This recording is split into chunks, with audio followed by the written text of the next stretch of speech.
Hello everyone, welcome back to another powerful leadership segment. We continue to have Mr. Pranay Gupta with us. Thank you sir for staying with us. So today I'd like to talk a little bit about Lord Ram. Do you think we can connect Lord Ram with leadership and entrepreneurship especially? Akansh, it's very interesting that you asked that. Ram as the epitome of leadership, and how is Ram specifically relevant to the entrepreneurs of the world? As you know, Akansh, Sri Ram is called Maryada Purushottam, the ideal personality of Indian tradition, the epitome of Bharatiya Sanskriti.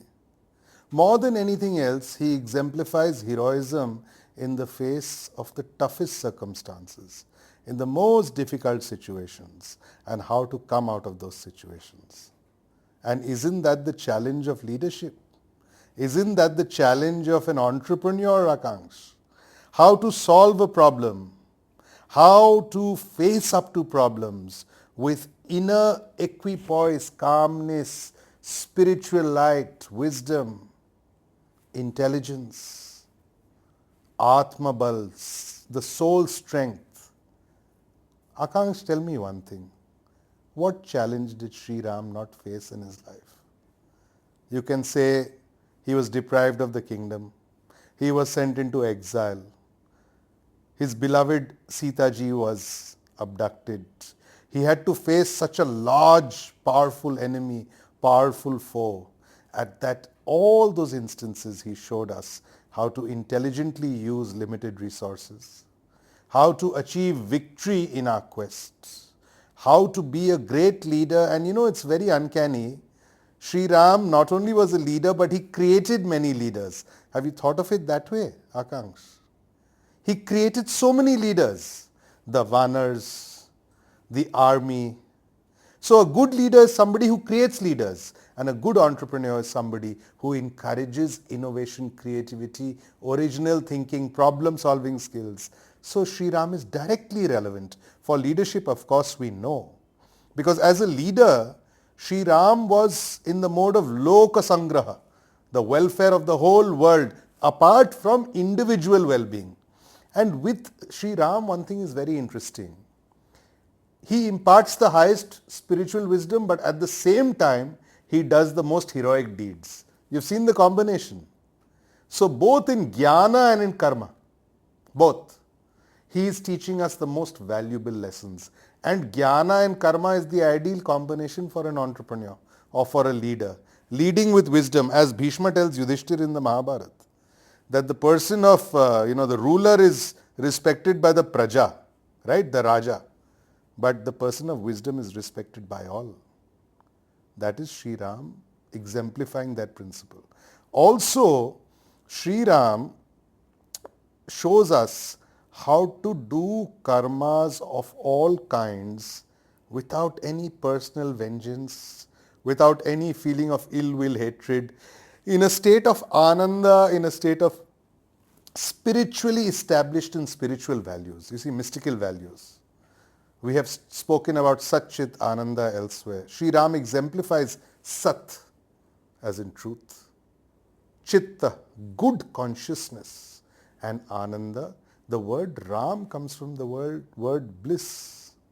So moving from truth, when you move, the journey goes to bliss. And bliss for oneself, bliss for all beings. And the creation of happiness, the creation of value is the quest of a good leader and of a good entrepreneur, both. So what is also interesting is that Lord Rama, he personifies two contradicting characteristics of a leader. One where he has the power, he has the strength to fight for his right, still he agrees and goes to exile.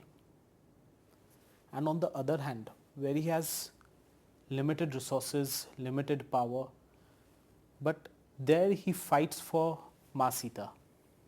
So two very contradicting characteristics of a leader, where you have everything but you don't want to fight, and where you have nothing but still you want to fight. It's a very challenging question for humanity.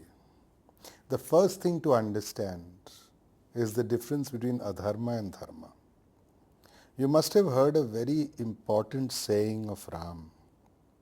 रघुकुल रीत सदा चली आई प्राण जाए पर वचन न जाए. You see, that is the basis, that is the quality of Ram. He is honoring his father's vow on one hand, and he is doing something which is a sacrifice. You see, to be a really great leader, no, in today's world, unfortunately, leaders don't really make sacrifices. Ram showed us to be a great leader, to be a great entrepreneur, to be a great leader in any field, be it technology, be it politics. First thing is sacrifice. So by his example, he teaches, see, I am ready for the personal sacrifice.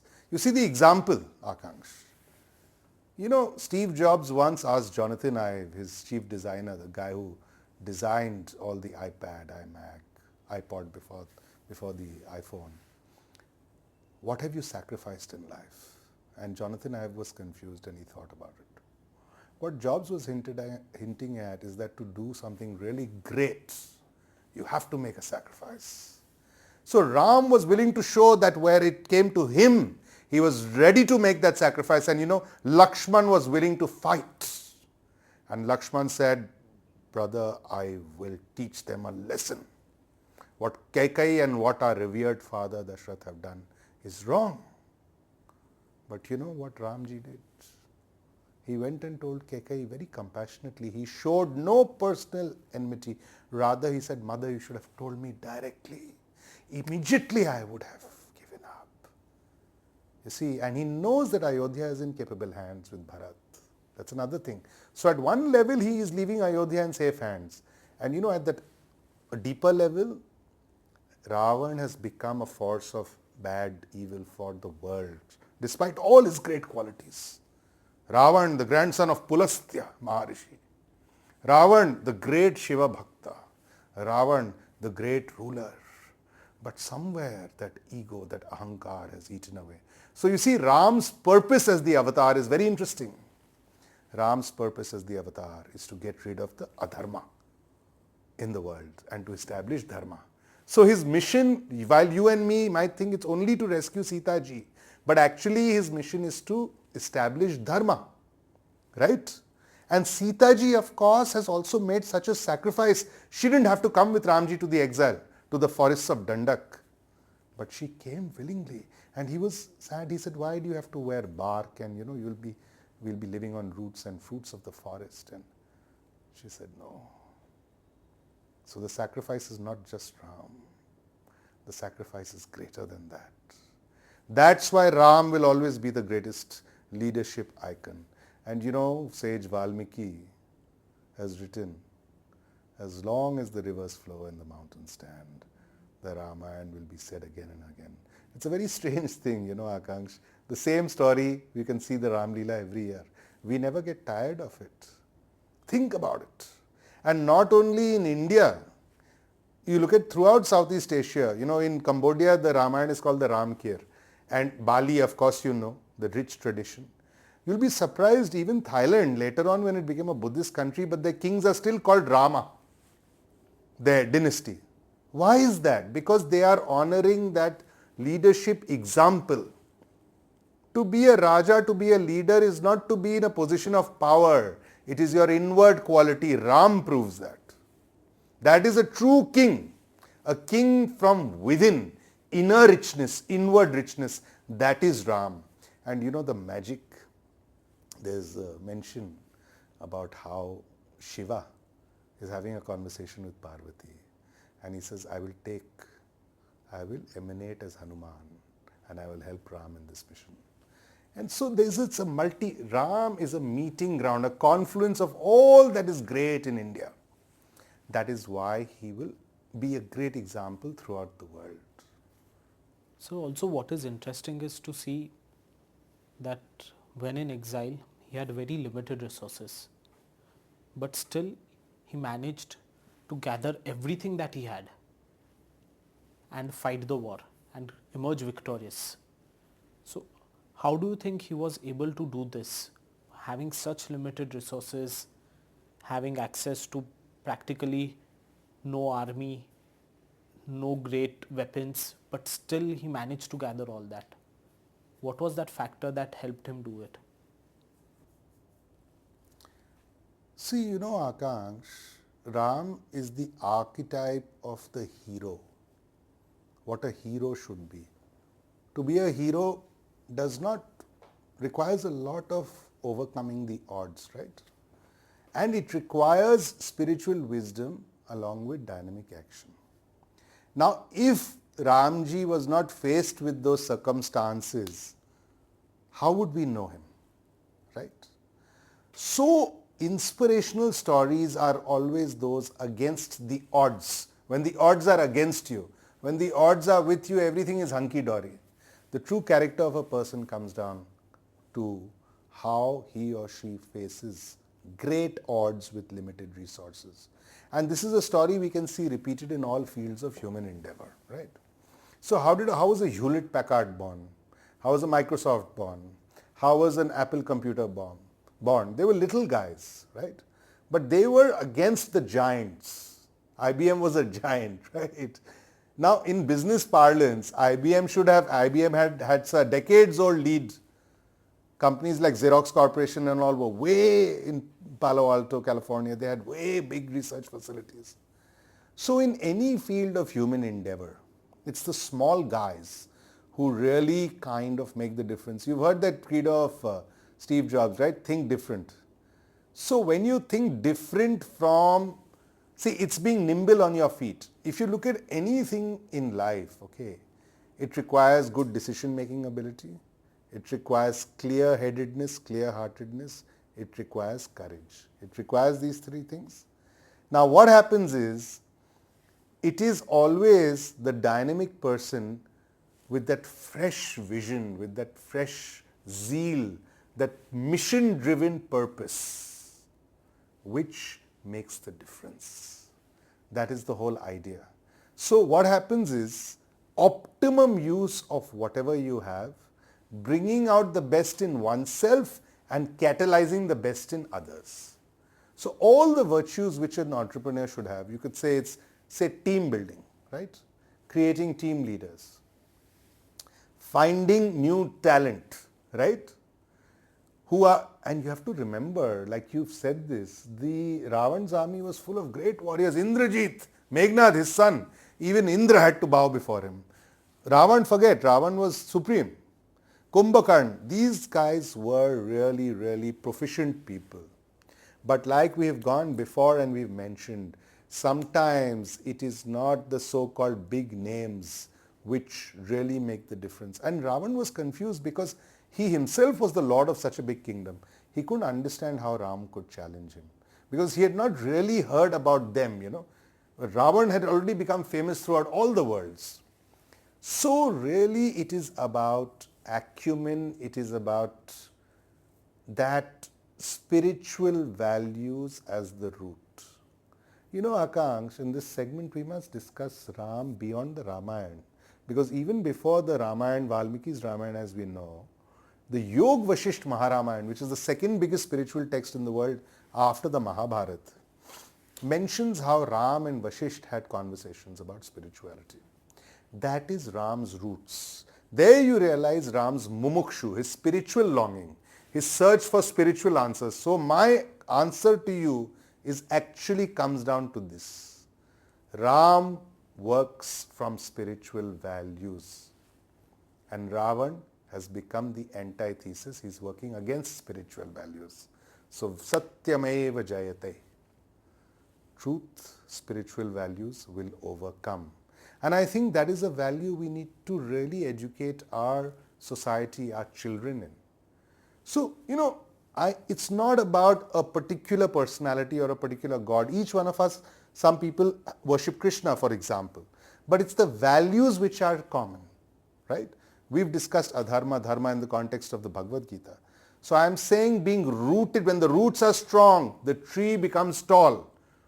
The deeper the roots, the stronger and taller the tree, the greater the fruit and the foliage. And fruits means fruits can be anything. Fruit can be material fulfillment, creation of a dynamic company. Fruits can be well-being for others, welfare activities. Fruits can be, helping people come out of, say, poverty, or helping against environmental issues, or creating good health and well-being for all. Fruit can also mean your own spiritual self-realization, your potential realization. So Ram shows us that you could be at the top, you could come down materially in thing, but if your values are strong, if your roots are strong, you will always triumph in some way. And of course, his way is the ultimate way. So as you said that Ram was working on the basis of spiritual value. How can new age leaders or entrepreneurs develop that kind of a spiritual value? Akansh, it so happened that Shiva and Parvati were discussing Ramji from their celestial abode, Kailash. And Parvati ji was very inquisitive about Ram, and Shiva was giving information about Ram. It's called the Ram Gita. It's a beautiful thing. And we find several secrets of Ram encapsulated in such texts. These are called esoteric texts. They're not that much in the public domain. But one thing which you said at that fundamental level, how can leaders, entrepreneurs, would-be leaders, people who are aspiring to be better in life, to move towards excellence, how do they move towards it? So the root is Atma Vichar, self-inquiry. That is the whole Yoga Vasishtha. So self-inquiry, who am I? What is my purpose in life? So you'll find the idea of self-inquiry in all sages you'll find. Okay, so Ramana Maharishi, Sri Ramakrishna, even Adi Shankaracharya. Self-inquiry is the very basic spiritual value from which it's a starting point, it's a platform. From that you can take the quantum leap. Okay, but without self-inquiry, we talked about the Bhagavad Gita and we were wondering why Arjuna is so depressed. But sometimes it's important to go deep into yourself, ask the right questions. The answers will come on their own. When the question is right, the answer comes on its own. If you're not interested in self-inquiry, looking within yourself, internalization, where will it come from? You see, all people now again Steve Jobs' example, because he was going through a phase during his college days and all that where he was very kind of confused about life and all. Then he went deep inside himself, made his way to India, Neem Karoli Baba's ashram, and from there the seed was planted.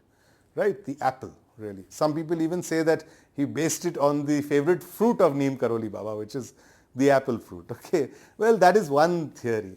The whole idea that I'm saying is in any field of human endeavor, people who are internalized, who are asking themselves the right questions, will always go from abhaya to bhaya, from abhaya to abhaya. As in, initially we are fearful, we are wondering what's going on, but through inquiry and through investigation into our own selves, our own motivations, who we are, what our purpose in life is, we move towards abhaya, right? And moving towards abhaya, fearlessness, is really that you've already taken the quantum leap, and from there great things can happen. So Lord Ram is also known as Maryada Purushottam. Why that name? Why Maryada Purushottam? What significance does it have? Akansh, Sri Ram is multidimensional. He is a diamond with many facets. On the one hand, like we discussed, he does great actions. On the other hand, he imparts great wisdom. And he does this for people of all kinds, of all statures. He is very universal. Sri Ram does not remain confined to any particular class of people. From the palace, he goes to the forest. From the forest, he goes to the field of battle. From the field of battle, he goes back to the palace. And then, literally, he's in a state of renunciation. So, he is imparting knowledge along the way to everybody, from Lakshman to Hanuman to Vibhishan in Sri Lanka, in Lanka, and Vibhishan gets the Vibhishan Gita from him, the learnings. To the people of Ayodhya, he imparts the Purjan Gita. What I'm trying to say is that he is not only leading by example, he is also teaching wisdom, right?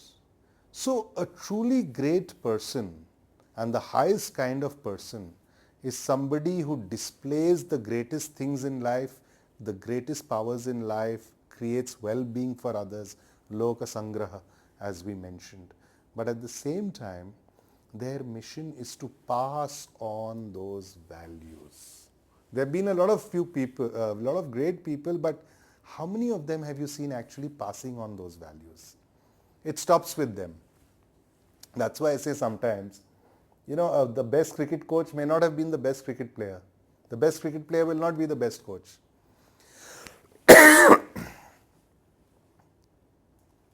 But in Sri Ram's case, he is on the field as the best on the field of battle, but at the same time, he is able to transmit those teachings. So obviously, if he is not the Maryada Purushottam, who will be? So he has to be the Maryada Purushottam, because it's like a perennial river of great bliss which keeps flowing. And Sri Ram says something very interesting. He says, why do you think your soul is not blissful? He says at the level of soul, you are pure bliss, pure ananda. It is only your ignorance that you think otherwise. Now you see what I'm hinting at. He's telling us that internally be filled with bliss. You are bliss, you are made of bliss. And when you realize this, you suddenly realize that you are one with the divine. So Ram exemplifies the highest kind of human being, but also the divine at the same time. So these two aspects make him impeccable as a human being, the ideal personality. So also what is interesting to note is that obviously we know Lord Ram and Ma Sita were, how deeply they were in love with each other. And when Ma Sita was abducted, definitely Lord Ram must have gone into depression. He must be feeling a lot has been taken away from him. But even in that state of mind, he was able to gather himself, gather an army, wage a war, and form victorious war strategies. So once again, I think this could be related to what we've spoken earlier regarding spirituality and how everything around him revolves around spirituality. But do you think apart from that, there was any reason that gave him so much of courage? Yes, Akansh, we have spoken about spiritual values, but we should also speak about spiritual strength, that strength which comes from within, that strength which expresses itself as calmness. There are some people who have a silent strength, right? So they are able to forbear more.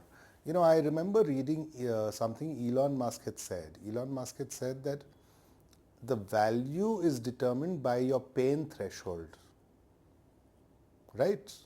How much pain you can bear. That is a very good hallmark. So Ram has this quality of calmness and forbearance. Okay, he's established in that.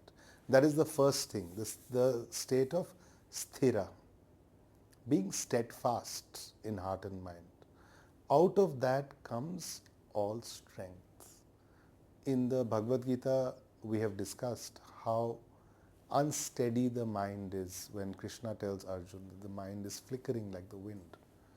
So if the mind has come to a yogic harmony, a oneness of vision, a silent, cool strength within, shitalta, inner peace, even outward disturbances, of course Ramji was very disturbed, became very emotional, he was distressed. But Akansh, the beauty about the Leela of Ram is, the avatar is showing us that even he has to face the same difficulties that human beings have to face in their own way. Rather, he has to face more difficulties. So that is the whole game, that is the whole strategy. God is teaching us that, see, even I have to forbear and I have to set an example.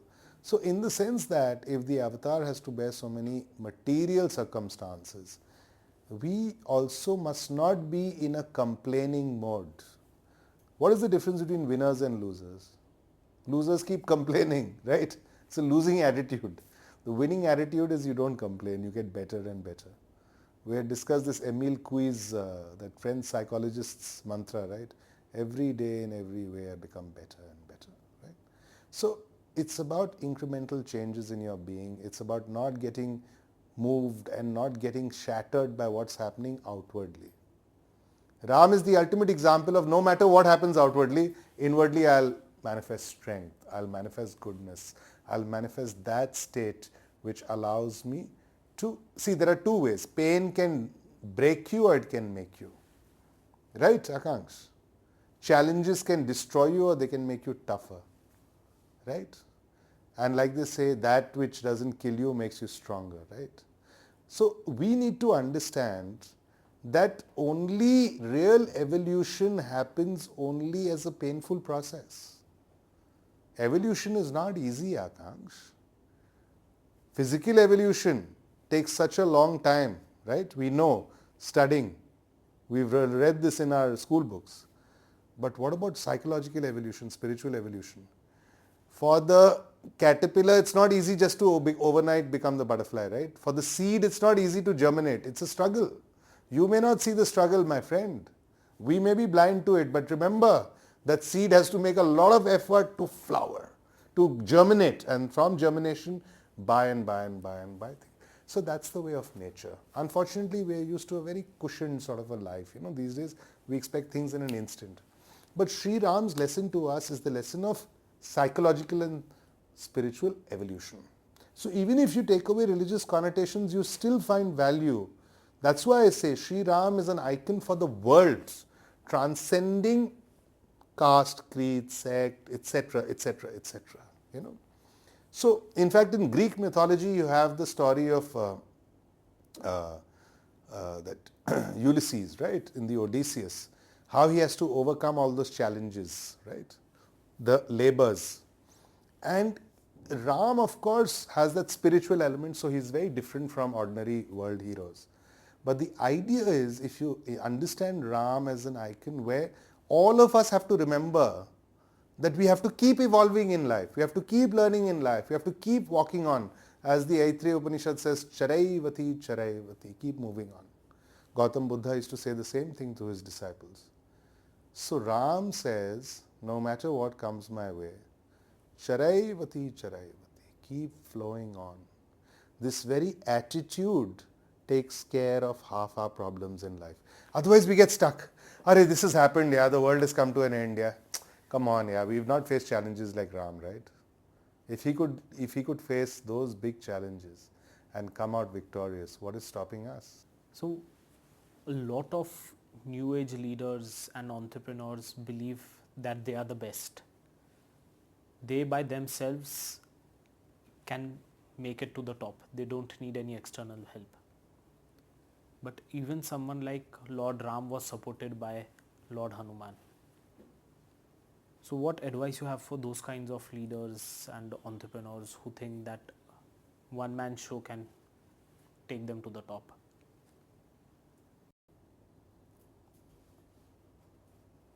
This is a very pertinent question that you've put. First thing is nirahankar, working out of an egoless state. This question of I these days, a lot of people want to be I. It's about the I.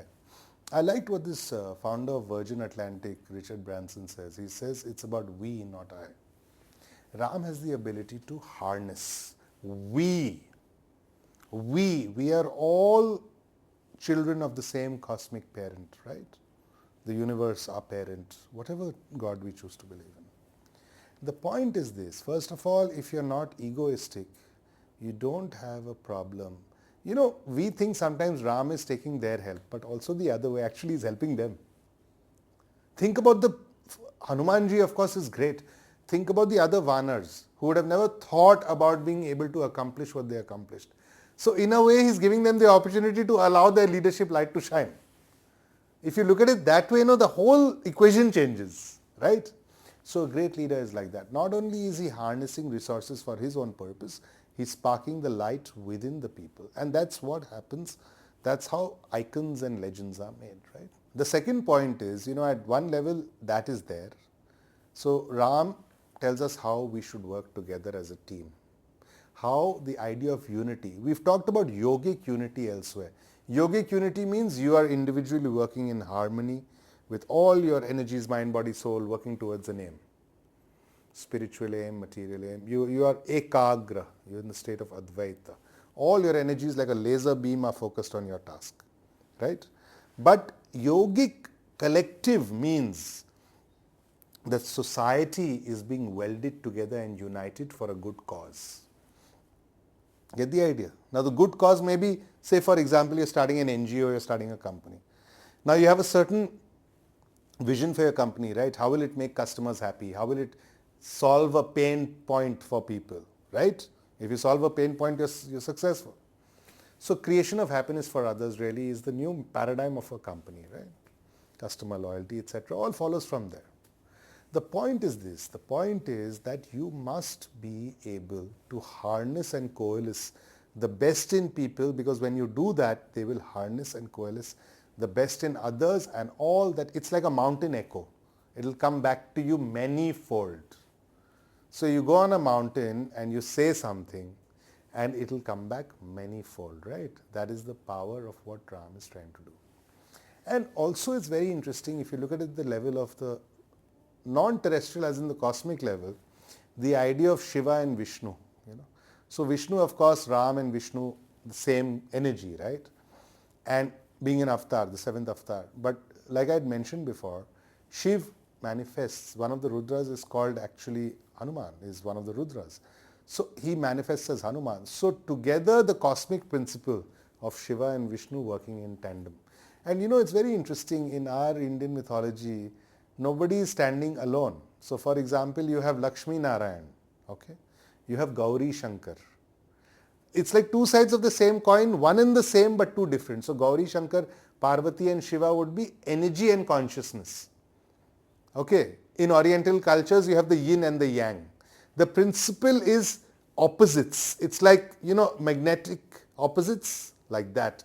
And for anything new to come about, you need this interaction of opposites. It's like a chemical reaction, right?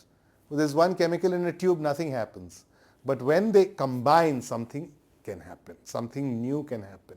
Some new episode can unfold. That is what creation is all about. If you look at the Big Bang also, right? It's about a clash. It's about a friction of opposites, right? So in the universe you have matter, antimatter. So it's like, this is a principle of life. So like you have male and female, like you have night and day. If there's no day or if there's no night, then there's no cycle. Everything in the world moves in a cycle. Spring, summer, autumn, winter, again spring. So everything is moving in a circle. And moving in a circle means we also as a human collective are one big family, we are one big circle. Today's digital age has proved that. So whether you want to or not, at some point you have to join hands. Correct? That is the way to collectively move forward. And entrepreneurs like Elon Musk are proving it. He's giving a collective vision for humanity. For example, colonizing Mars and things like that. So it's very interesting. We'll explore it. Yeah, more. Another powerful leadership story what I have heard about Lord Ram is when they are trying to build the bridge and little squirrel is giving her best of the efforts. Although she is bringing small stones, but she is giving her best of the efforts. And on the other hand, other Vanars start laughing at her, where they are bringing in huge stones and building the bridge block by block. The squirrel is just contributing by throwing in small stones. So that is where Lord Ram steps in and says, it does not matter big or small. What matters is she's giving the best of her capability, you are giving the best of your capability.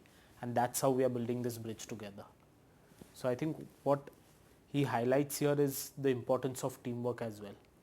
Everyone in the team cannot probably contribute the same amount, but everyone, if they give their best, then the best will come out. Akanshu has given such a good example, and there's nothing like small or big. Often in my corporate talks also I say that there's no small job or big job. It's the quality that you bring to the job. In Vaishnavism it is said, that the most humble devotee has so much power that even God is helpless before that devotee's love. It's the prema.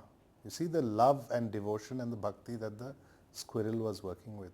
That quality is important. And in today's age, Akanksh, small is beautiful, don't you think?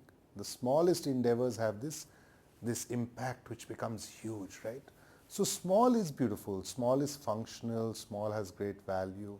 So it's very interesting that these stories, they echo true values which are needed today, right? Like we're getting back to, we should be living a simpler life, because the way devastation we've caused on earth, our cities becoming choked. And in India, we need to actually find some values and some satisfaction, santosha in these old values, instead of just going blindly towards materialism, right? And it's very interesting because I would like to talk about Neem Karori Baba. He's a great emanation of Hanumanji's energy in the modern world, and he's influenced so many people, from Dr. Larry Brilliant, who was responsible for smallpox eradication, to Ram Das, Richard Alpert, such an icon in the West, through whose book actually Steve Jobs of Apple came to India. Steve Jobs later on advised Mark Zuckerberg to visit the ashram, right, Kaikeyi Dham. Julia Roberts and all these people, they are deeply attracted to the teachings of Neem Karori Baba, Hanuman, and obviously Ram. Okay. And you'll be surprised to know even Barack Obama used to carry a Hanuman locket in his pocket. Yeah, you can search it on the internet, you'll find it. And he's shown it on a TV show also. And again, you're saying this, I'd like to give an example of this, just to elucidate what you've said. Ram once asked Hanuman, he says, who are you? You do all these things, who are you? Tell me who you are. And Hanuman says, Lord, when I think of myself as the mind and body, I'm just your dasya, I'm just your humble servant. But when I think of myself as the Atma, the soul, I am you. I am the same as you. And Ram is so satisfied, he hugs Hanuman. In other words, that the spark of the extraordinary exists. The spark of the divine, the spark of that power exists in all beings. So talking about Hanumanji, what impact do you think he had on Lord Rama's leadership? Akanksh, now you've come upon one of the most interesting parts about our rich Indian heritage and culture. Because Lord Hanuman is really taken as the living example of the best values from Indian civilization and the highest spirituality. At the same time, great karma within the world. I must begin with an incident which happened between Ram and Hanuman, just to explain your point a little further. What is his importance? After Hanuman had come back from Lanka after being sent on the mission by Ram after meeting Sita ji, Ram became very emotional. And he said, Hanuman, oh Hanuman, what can I give you? You have done so much for me. I have not really done anything for you. Allow me, whatever it is, whatever is within my power, within this universe, I'll grant you. And Hanuman says, Lord, there is one thing you can give me. And Ram says, tell me what it is. And Hanumanji bent down and he said, Lord, give me the gift of egolessness. Never let me have ego. There you hit upon the most important point about Hanuman. A lot of people accomplish things in life and they become egoistic. It is the most common human problem. And it is the biggest problem not only with people in our practical world, business leaders, politicians and so on. It is a problem every human being has because power, position, status, all these things we get affected by.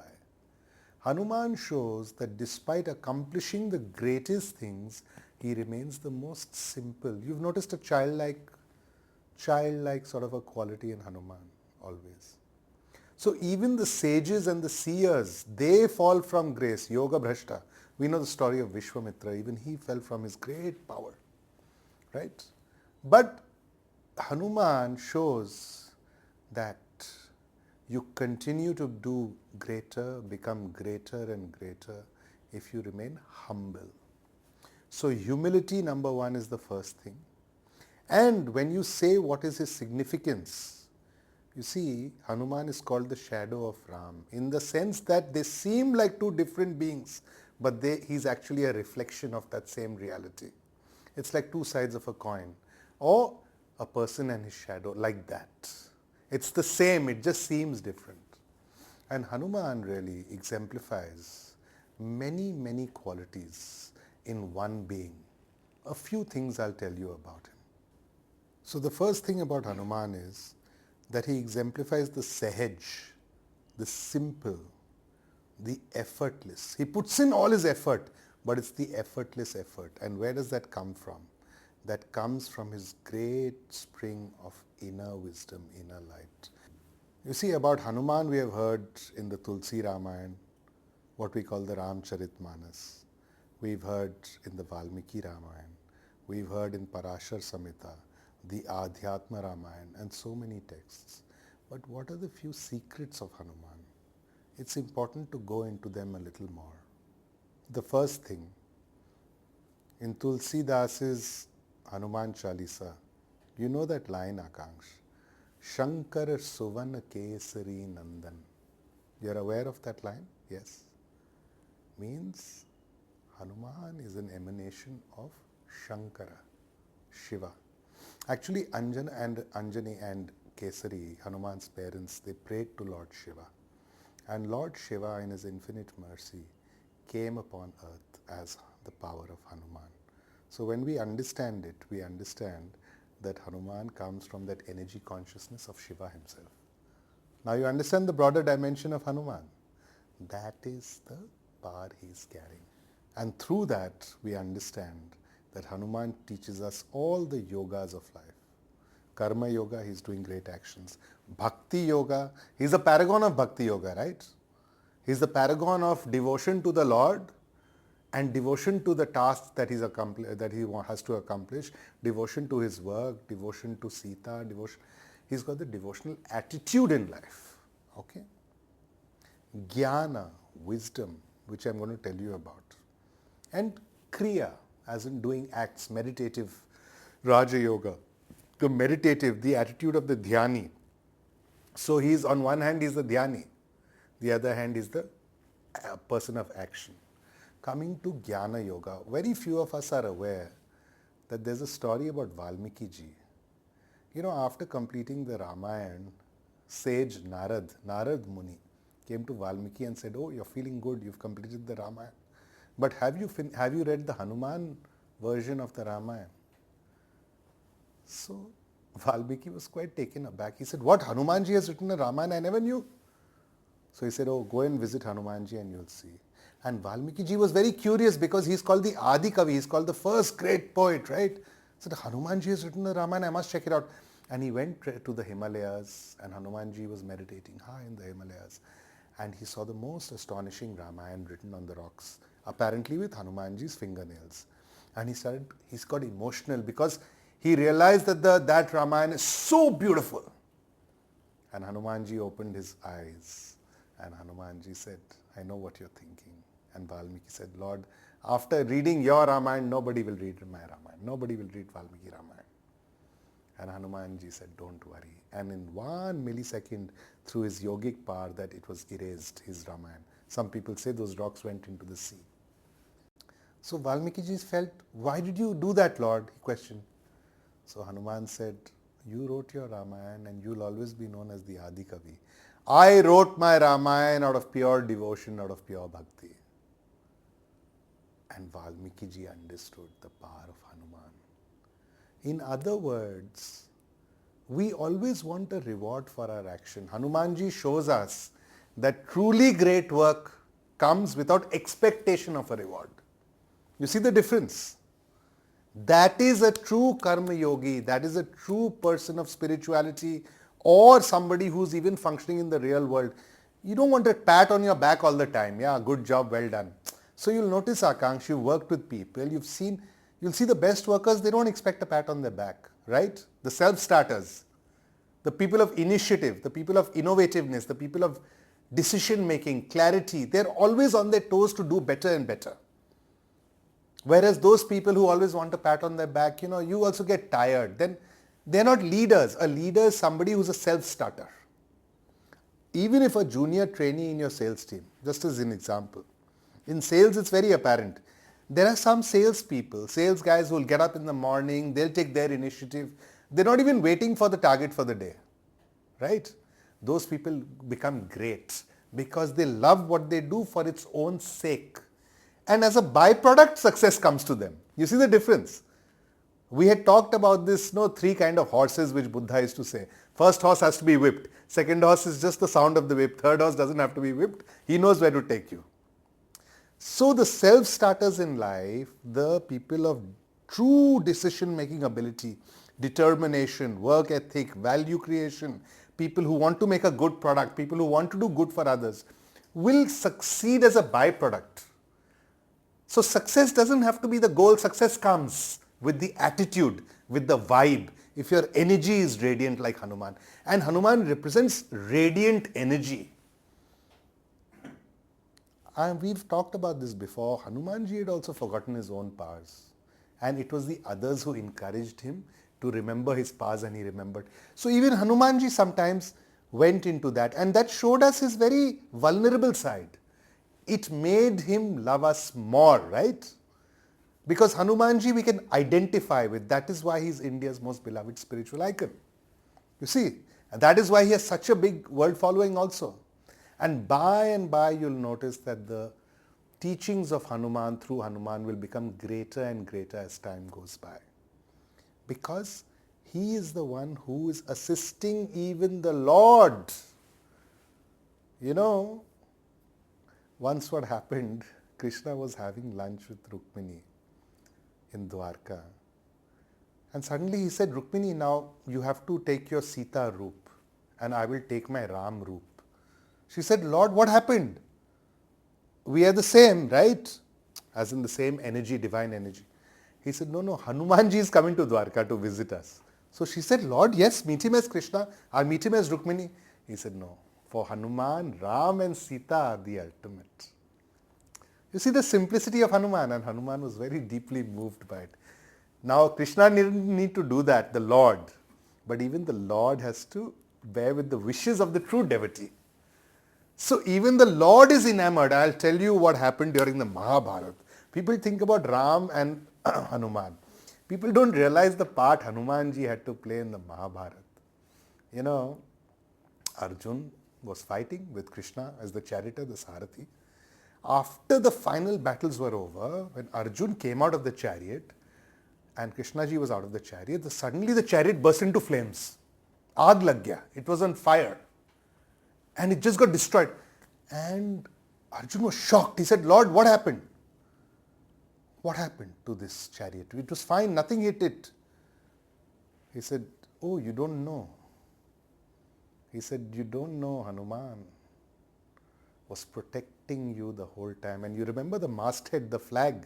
It's of Hanumanji. He said, Hanuman was protecting you. But Arjun said, but Lord, you were sitting. What is the need? He said, no, Hanuman helps the Lord also. You see how great Hanuman is. The Lord himself says that. So Hanuman personifies the simplest. See, Hanuman is the whole rainbow, all the colors of existence, from the simplest to the most powerful. Ordinarily, we think in terms of a powerful person is hardly ever simple. Do you think Hanuman couldn't have killed Ravan? Think about it, Akansh. He could have destroyed everything. But no, he had to let Ram complete the Leela. You see the humility of Hanuman. Hanuman didn't want to be the great hero. So great heroes are those who don't want to be a great hero. The guys who want to be the hero are not the great heroes. I told you about my naval talks, right? So what I realized was the true heroes like the Marcos commandos, the Marine commandos I was telling you, They are people who don't need a pat on the back. Even after the Taj Mahal attack, they were incognito. They were wearing their black, masks. So they don't need to have that adulation. But adulation and respect will automatically come as a byproduct. In other words, success will also come. Success of the mission is more important. So as a leader, Akansh, as an entrepreneur, success of the mission is more important. So somebody asked Elon Musk, but you're rude to people in office. He says, for me, the mission is so important that is the key thing, right? And when the mission is accomplished, everything else follows. It's okay. Everybody will benefit out of it. Correct. There's an other incident about Hanuman in the Mahabharata. You know, Arjun and Bhim especially actually, was a little egoistic about his strength. And you know, Hanuman is called Pavan Putra, right? So even Bhim is supposed to have come from the same energy. As you know that story, with Kunti. Because her sons were all celestially born, right? So, for example, Surya Dev to Karn, Dharmraj, Yamraj to Yudhishthir, then similarly, right? Indra to Arjun, the Ashwini Kumars to Nakul and Sahadev. So similarly, Bhim was through Pavan, the wind, right? So they were kind of related in that way. And Hanumanji taught lessons to both Arjun and Bhim in humility and egolessness. That you have been given a strength in life. Don't misuse it. This is what leaders don't understand. This is the story between Vivekananda and Jamshed Tata and Rockefeller also. Vivekananda told Rockefeller that he's been entrusted with the wealth. We don't realize, Akansh, that we don't realize how fortunate we are. Each of us has something to give. We think we have earned it, we've done it. No. Existence, life has had a hand in it. No, circumstances have been favorable if you've been able to do something good. So a leader must always know that the power they have, the team they command, the resources they have are all a gift. That is the key that Hanuman is teaching us. Never get egoistic, because then you are over. And I'll tell you, the best of people also know they're not able to contribute once they reach a certain level of fame. Now, even Albert Einstein, after he went to America, his contributions were not as much as he was a young patent clerk in Switzerland, So in all fields of human endeavor, it is like that. The idea with Hanuman is he'll keep striving, no matter what. The great mystic Neem Karoli Baba used to say something very important. He used to say, Hanuman is the breath of Ram. It's a very deep yogic teaching. And Hanumanji is actually the breath, Pavan Putra. And Maryada Purushottam and Mahavira, right? They're not essentially separate. It's like a person and his breath. You can say the breath is one thing and the person is one thing. But no, it's joint, right? It's like fire and the power to burn. Or it's like, in another context you have in our Indian mythology, we'll have Lakshmi Narayan, which I mentioned, or Radhe Sham. So it's a kind of that relationship is between lover and beloved. Over here it's between the devotee and the object of devotion. But they are together, because even the object of devotion loves the devotee so much, right? That is the power of Hanuman. So it's a kind of a circular movement. The more it's like Krishna says, right? You take one step towards me and I'll take so many steps towards you. So the more we move towards God consciousness, Ram consciousness, the greater is that power of Hanuman that we can manifest in our life. It's amazing, sir, how each character is just adding on to more and more excitement. So what are your views about Lakshman? He having no compulsion to accompany Ram to exile. He could have sit pretty in palace, live a royal life, but still he chose to go ahead with his brother. So what do you think? What role did Lakshman play as far as Ram's identification is concerned? So Lakshman, yes. Lakshman was very normal in many ways. He was more like you and me in the sense that he did have a temper. He lost his temper when injustice was done. He couldn't behave the same way Ram is doing, right? But you have to understand, on the one side was Ayodhya and the riches, like you said, he could have led the life of a prince. But on the other side was Ram, the diamond. You see, If he had not left Ayodhya, how would he take the benefit of that diamond called Ram? So actually, Lakshman, yes, at a material level he forsook things, but that tripti, that shanti, that wisdom, that strength from Ram, that he was not prepared to lose. He was willing to fight for Ram for his right. But he knew that being with Ram, the nectar of great strength, bliss, everything that can be achieved in human life will come. And eventually that's what happened. Now, it's very interesting, in the Adhyatma Ramayana and other texts, Ram gives Lakshman certain lessons. Okay? And these lessons are very valuable because these episodes are not just about incidents which happened. So one side is it's a narrative. Okay? Story goes from A to B to C to Z. Right? The other side is the spiritual part. So and when I say spiritual, it is not just spiritual. It is values for life itself. So Ram tells Lakshman, always be balanced. Never take sense enjoyments to be the ultimate.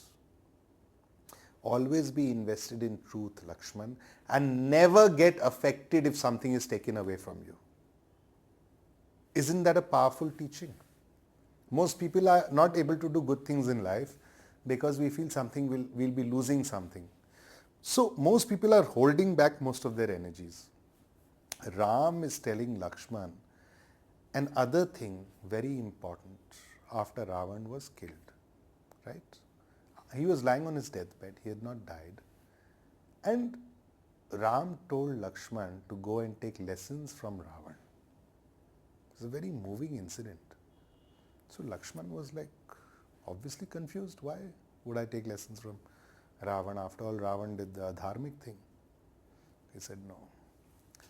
Because somewhere this drama between Ravan and Ram also, it's a kind of at a different level.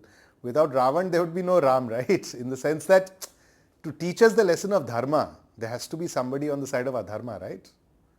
So Ravan and Ram, in fact, there's an incident in Ravan's life where somebody asks him, why don't you take on the form of Ram? Because you have that power to change your form and you go before Sita ji. He says, no, thinking of Ram, I can never think that.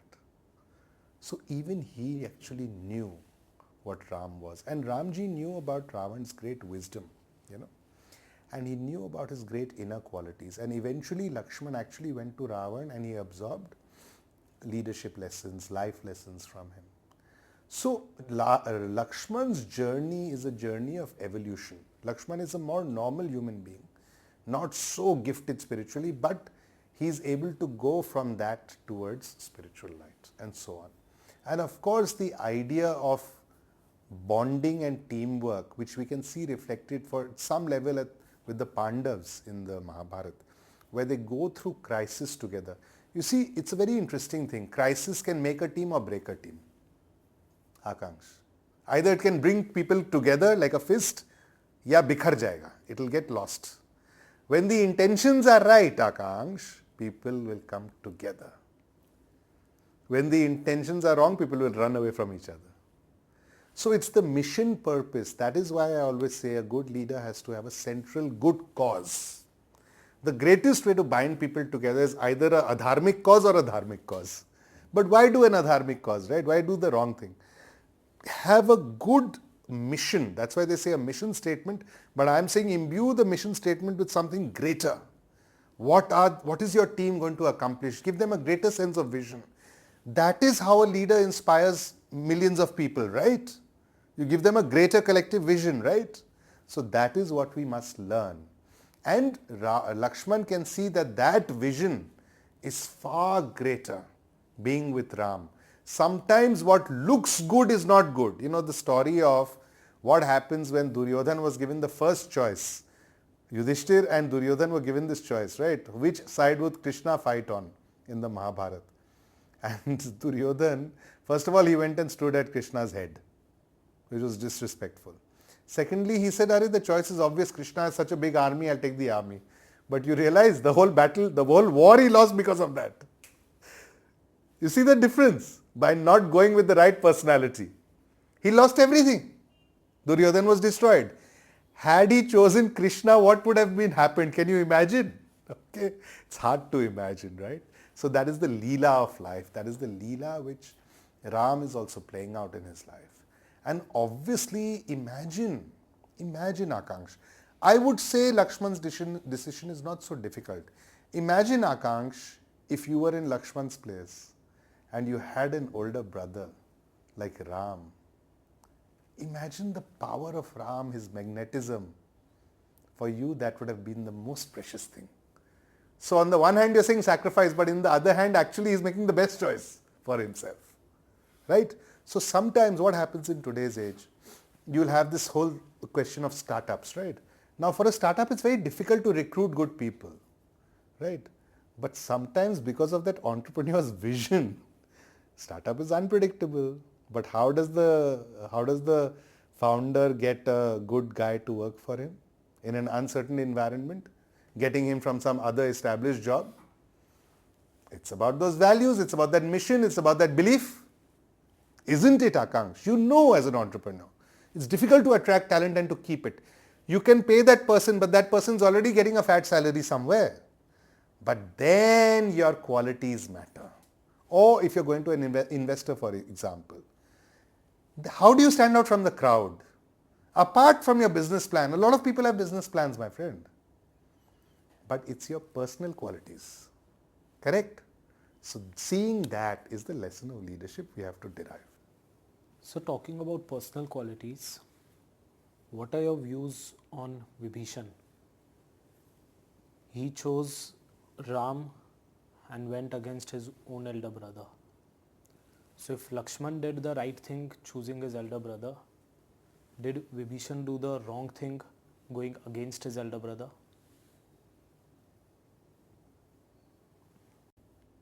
It's very good that you asked this, and you made a very good comparison because both were brothers and both made different choices. Now, at the end of the day, one older brother was following dharma, one older brother was following non-ego. So he got the support of the right person. The other older brother was not following dharma.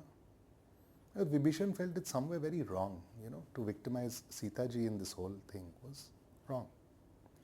And the second thing was that Vibhishan saw, he recognized who Ram is. You see, the avatar is recognized by very few people. In the Mahabharata it is said, Krishna himself was recognized for who he is by very few people, including Kunti recognized him, his aunt. So again with Ram, there were few people who had the insight to see the greatness of Ram. Okay. So Vibhishan recognized that. And interestingly, when Vibhishan was ready to become the leader, the king of Lanka, there is something called the Vibhishan Gita, which Ram imparts, the mystic song of realization, leadership, good conduct, etc. to Vibhishan. It's an invaluable guide for leadership of every kind, whether one is an entrepreneur, politician, statesman, technologist, anything. Very interesting. Ramji says that, its life is like a chariot, okay? And by that, the chariot can be anything. The chariot can be a company also, for example, or it can be a country, for example. The charioteer is the leader. He has to go in the right direction, right? The charioteer, but the charioteer's job is humble but the most important. Now in the Mahabharata, Krishna said he will not fight. He will not take part in the fighting. He's just a simple charioteer, but his job was the most important. So a leader is the most important.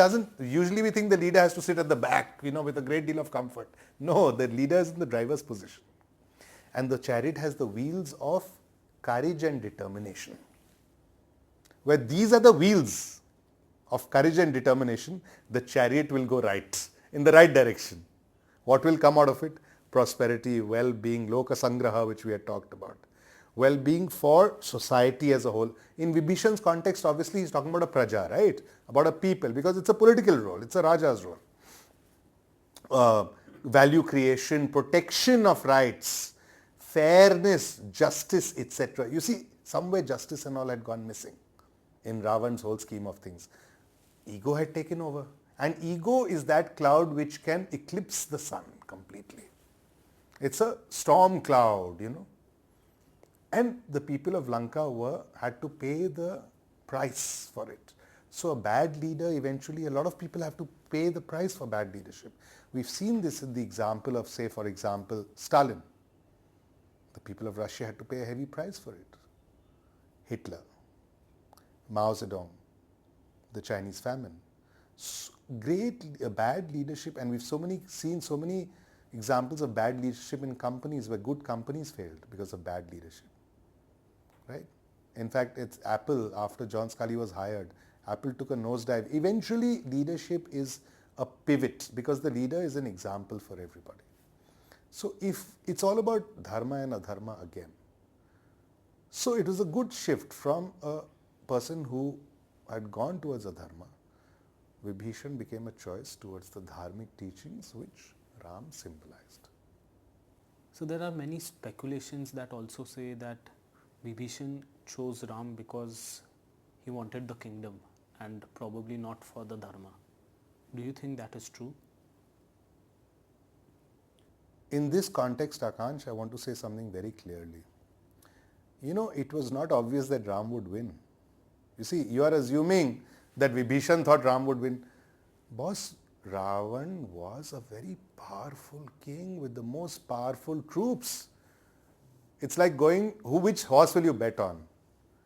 Ravan had such a big track record. Ravan was feared in the universe. Ravan had a lot of blessings also upon him. A lot of boons were granted. Ravan was the assumed winner in any conflict. His son had defeated the gods. Right? Indrajit, Meghnad. His wife, Mandodari herself, was such a devout woman with so much power. She was called the daughter of Maya. So everything was loaded on this side, my friend. This was the big company, okay, against the little guys in a way. Because the Ravanars and all were unknown to be fighters, and Hanumanji was not Hanumanji as we know now, right? Everybody became heroes after the battle, if you think about it. After they emerged victorious, but it goes to show that the small troop and the well-marshaled troop will always conquer. We can see this throughout world history. Sometimes you find an unexpected team. They might not be composed of the best players. This is very interesting, Akansh. I always say this. Some teams you'll see all fancy big names. They're coming together. नहीं होता है यार, because वो teamwork नहीं है ना. छोटा सा team होगा, but boss, teamwork is so solid, leadership is so solid that they win the game. And of course, in Ram's case, it was not believed that he would win, frankly speaking. Forget about, even in the Mahabharata, there's an incident which I must tell you. Before the battle, when Yudhishthir sees the army, Kaurav army, he comes to Arjun and he says, we cannot win this battle. I'm hopeless because it was huge. He says, the odds are not in our favor.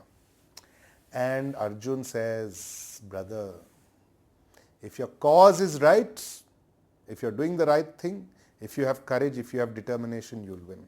Don't worry. And even if you don't win, doesn't matter, you're doing the right thing. So I would say Vibhishan did the right thing. It's like Elon Musk says, no, sometimes it's important to have a good heart. So I would not say that he was being greedy. Rather, I would say that if anyone had to choose the winning side, he would have stayed with Ravan. Rather, he would have still been a prince, by logic.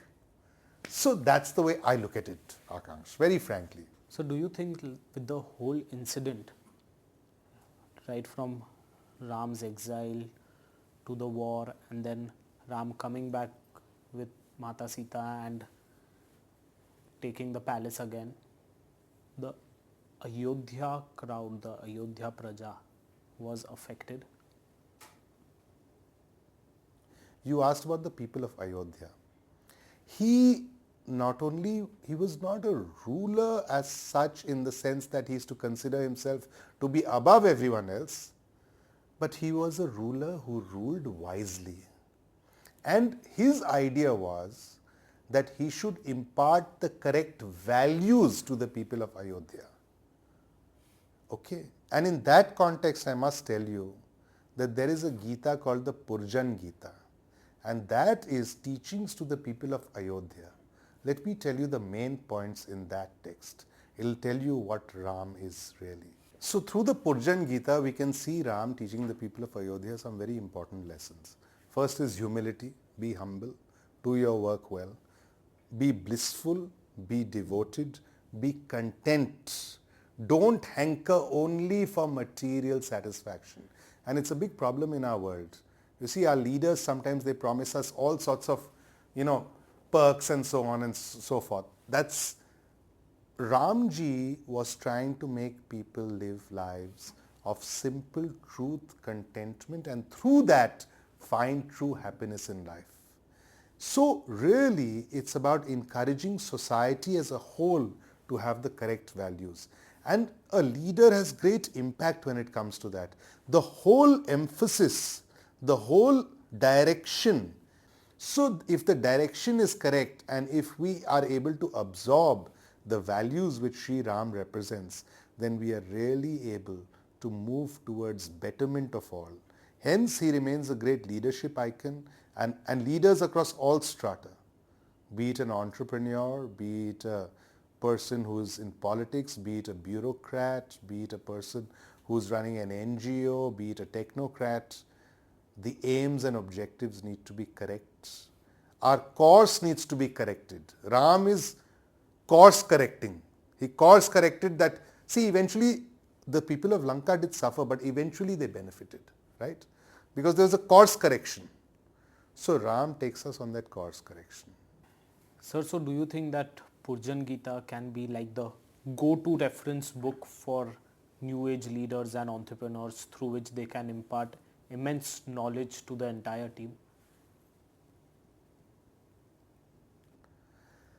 In fact, Akanksh, you've said about the Purjan Gita, but I'd also like to say that all scriptures connected with Ram should be essential reading because they have great lessons. Yog Vashisht Maharamayana, Tulsi Ramayana, Ramcharitmanas. Then I would say the Adhyatma Ramayana.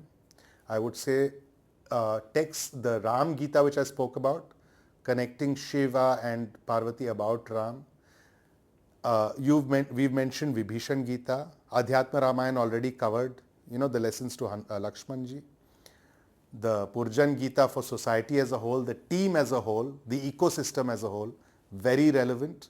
And I would even go further to say the text connected with Hanuman, including Parashar Samhita, the Tulsi, the Das Ramayana. Again, there's a very interesting incident in Tulsi Das's life. He was composing the Ramayana, and of course much after Valmiki, right? I mean, just a few centuries ago. So he was composing it in Sanskrit, and he had a dream where Hanumanji told him to compose it in the prevalent dialect of the place, right? So he wrote it in simple language, and that stayed. So what I'm trying to say is that for every age, at every stage, those same truths, the language may change a little bit, depending on what people need at that time. So like, for example, you have put it in the context of leadership or entrepreneurship, but the values remain the same, right? So Tulsidas gave it a different form, new form in a new expression, but the values percolate. So like I said, these are eternal values. With that I say, Jai Siya Ram, Jai Hanuman. Thank you, Akanksh.